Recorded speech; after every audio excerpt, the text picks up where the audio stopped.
Hello, ladies and gentlemen. Eddie Marcus here again.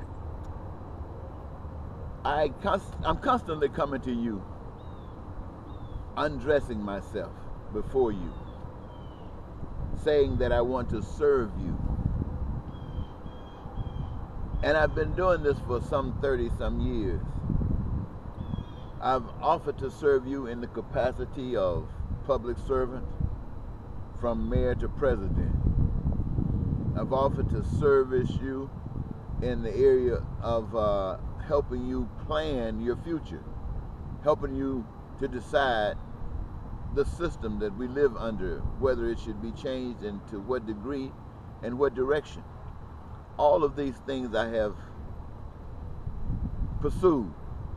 But basically what I have wanted all of humankind to know is that there is a life of peace and prosperity and joy in life. It is not founded on the foundation of men who are selfish and I guess all the stuff that comes out of that, but it is altruistic, and everybody can have their dreams come true. And it is believing in a spirit that you can't see, you can't touch, you can't feel.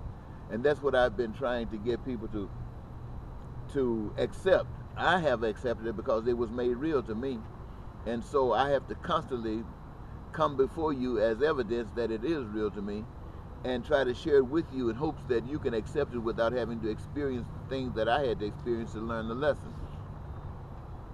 And so, ladies and gentlemen, you, as far as this commitment goes, and the spirit that I talked to you about is so real and it's so good and beneficial that I have found it essential and necessary when I have tried to walk the streets and produce CDs and DVDs and brochures and talk radio and cable access, and still have not found the audience that would accept or is ready to receive the message that I bring.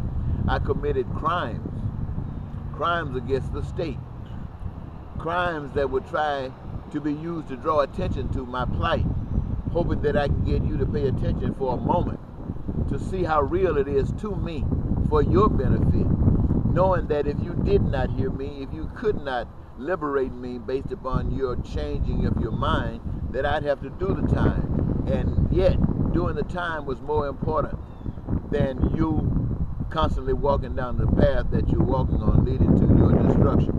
So I committed these crimes. I don't know of any politician that has gone out there and done stuff like this. It's just not one crime, but several crimes. Not jail once, but several times in prison. And ladies and gentlemen, even having the commitment when I recognized that the President of the United States was not doing that which was good for the common people, I refused to take orders from him and refused to be a part of the military that he was Chief of Staff, Executive Officer. No, my friends, that I did not want to do. What was my statement? My statement is not just to you, but my statement is to humanity for all times to come, that there are certain principles that you must have to live by. And these principles have their paths that they are laid down for. Some is for destruction, some is for life. What I see us on as a nation is for death, destruction. And what our advocates see is about life. So, you might ask, but who cares that much? And why? Well, I ask you, who is it that cares that you, the public, are made aware that peace and prosperity and the happiness in life is at your fingertips? Your dreams being realized. Who is it that cares that lying and cheating and gambling and stealing and poverty and crime and violence, all of these are removed from the consideration of your life's worth? Who is it that when the powers that be rejected the ambition and the poor denied access due to unavailable funds, who is it that committed crimes to share such important information, willing to go to jail and prison if the efforts failed and did the time? Who is it that fasted for 40 days and 40 nights as a sign of commitment to the message that he brings. Who is it? He is one that cares about the welfare of others, one that recognizes that government and laws and life was to be tools for the people and not the other way around. One that your freedom is more important or is just as important as anyone else's freedom. One that asks for your vote as a write-in, as a statement that you claim your freedom rather than someone giving it to you. I'm not looking for a job. I'm promoting power. I'm promoting a spirit wherefrom life emanates. So, ladies and gentlemen, I guess if I put it bluntly, I'm asking all human beings to give God a chance. Now, I want you to understand, when I talk to you about God, I'm talking to you about the greatest good. The greatest good. I'm talking to you about a creator who created all existence.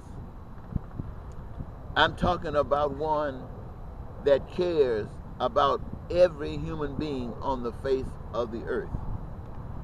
One that has prepared that all of the resources outside of yourself necessary for human survival is implanted upon the earth, in the earth, or above the earth somewhere, seen and unseen.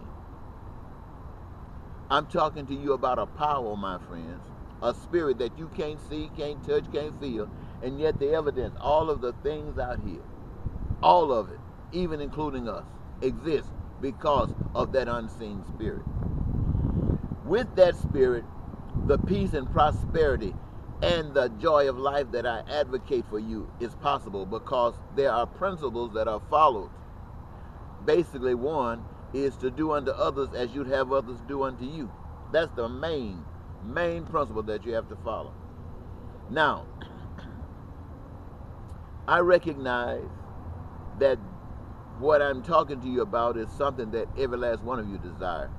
But you will never get it out of this system. This democratic capitalistic system will never produce it. Nor will the Soviet communist system, nor will any system, socialist system. None of these systems will produce what I am sharing with you.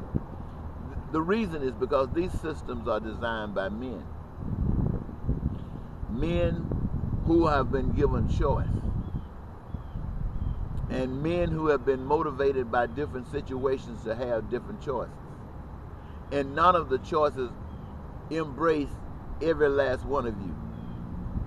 This is why I come to talk to you about giving God a chance. Recognize that in man's way, somebody is important, more important than others. You even look at your fraternities and sororities. They even tell you if you become a member, you can get special privileges. Some you can get it in for jobs are concerned. Ask any of them. They're based upon stuff like that. Holding someone else above others. Programming you to think and to believe that you're better than others. Which is the result of all of this distraction, all of this division. And I'm telling you, ladies and gentlemen, that comes from man. Now, if I want to come to you, I don't want to tell you the same things that these other politicians are telling you that they are concerned about this and that.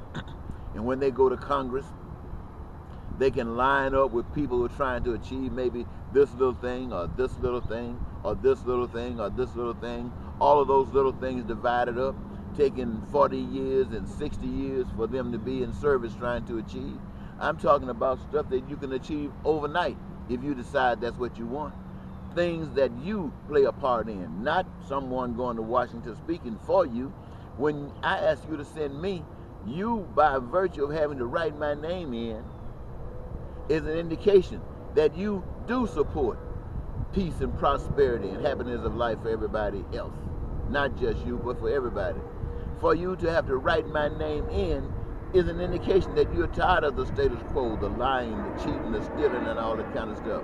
For you to write my name in is an indication for all to know that you are supporting this change. And when I go out and speak to other places that have never heard this message before, I got the power of the state of Minnesota behind me because they are familiar with it. They support it. And this gives some substance to the people that are hearing it, because I want the whole nation to hear it. I want the whole nation to know that there is a spirit. You can't see it, but that spirit living in us. We become a physical manifestation of that spirit.